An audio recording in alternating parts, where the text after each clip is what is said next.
নরসিংদী সদর উপজেলার মেহেরপাড়া ইউনিয়নের ভগীরথপুর এলাকায় গণতন্ত্রের আপসহীন নেত্রী তিনবারের সাবেক প্রধানমন্ত্রী বেগম খালেদা জিয়ার রোগমুক্তি কামনায় দোয়া মাহফিল এবং শীতার্তদের মাঝে কম্বল বিতরণ অনুষ্ঠান অনুষ্ঠিত হয়েছে।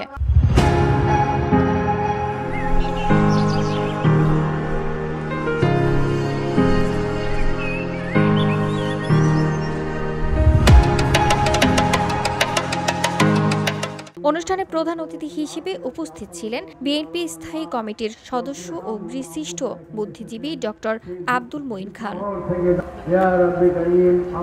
এই মানবিক কার্যক্রমের সামগ্রিক আয়োজন, সঞ্চালনা ও ব্যবস্থাপনায় ছিলেন মেহেরপাড়া ইউনিয়ন বিএনপির সাধারণ সম্পাদক আলহাজ মনির হোসেন মনির। তার নেতৃত্বে আন্তরিক প্রচেষ্টা ও সুসংগঠিত ব্যবস্থাপনায় প্রায় 1000-এরও বেশি শীতার্ত মানুষের মাঝে কম্বল তুলে দেওয়া হয়। শীতের কনকনে রাতে উষ্ণতার উপহার পেয়ে উপকারভোগীদের মাঝে ফুটে ওঠে কৃতজ্ঞতা ও স্বস্তির হাসি।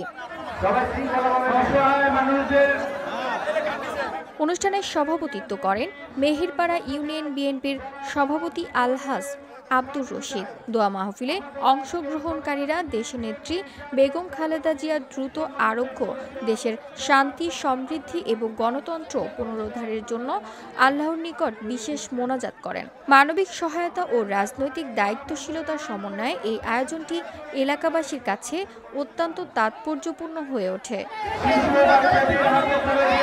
VOD Bangla news desk.